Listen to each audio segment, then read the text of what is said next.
everyone, and welcome to our Excel tutorial series. So, today we are going to talk about some formulas that are very basic and very powerful, but nobody ever talks about them, and I have rarely seen people use it.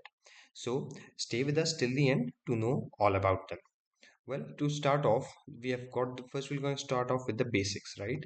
So we've got the max and the min function. So here we've got a small data set.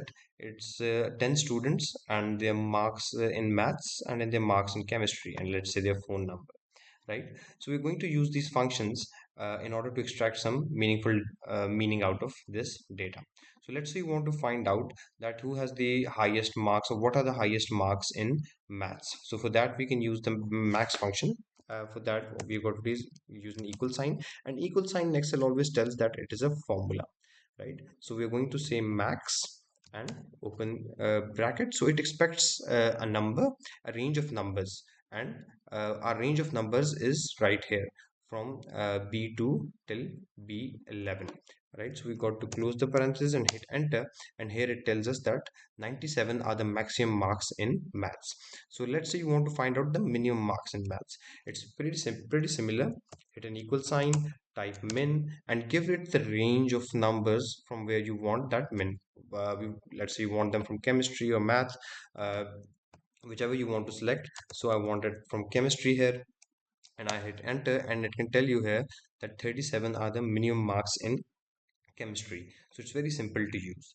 The next useful formula that very rarely I have seen people use is large.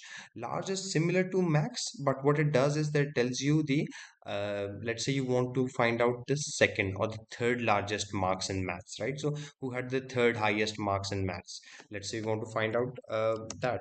So all you've got to do is equal to large, right? And here you can see that it takes an array that is just a range of numbers, and it takes which number do you want to know, like the second largest or the third largest, which do you want to know. So I want to, this is the range that I want, that is from which I want the number from, and I want to find out the third highest mark. So I'm going to write in 3, right?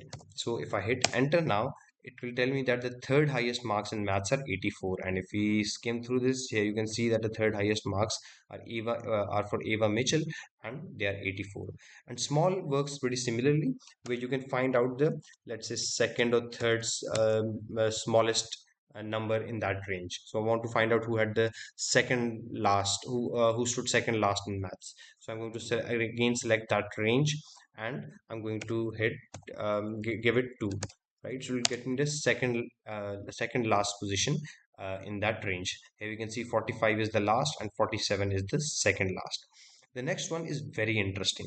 This is known as max ifs, right? So it's max ifs. So the syntax for that is equal to max ifs, and what it tells you is that it expects a range. First of all, which range do you want it from?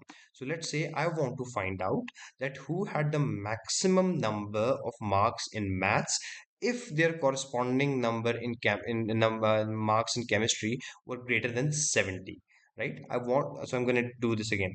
I want to find out the maximum marks in maths only if the corresponding marks in maths were higher than 70.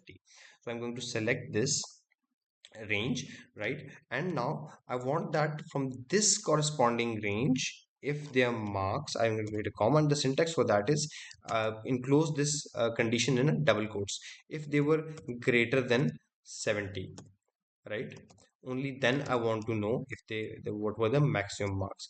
And if I hit enter here, it will tell me that 97 are the maximum marks, because you can see here Michael Johnson has 97 in maths, but and their corresponding marks in chemistry are 76, right? The next formula is minifs. It's kind of similar to maxif, but in the opposite direction, like it finds the minimum marks. So let's say I want to find out the minimum marks if the corresponding marks in chemistry were greater than 70, right? So let's do this kind of the same thing. So this is the range. I want to find out the minimum marks in maths, but the corresponding marks in chemistry have to be, let's say, greater than 70, right? And if you hit enter, here you can see that they are 45. Liam Garcia, his corresponding marks in chemistry are 76, but so that is where his minimum marks are 45, right? So these are very useful functions: max, min, large, small, maxif, and minifs.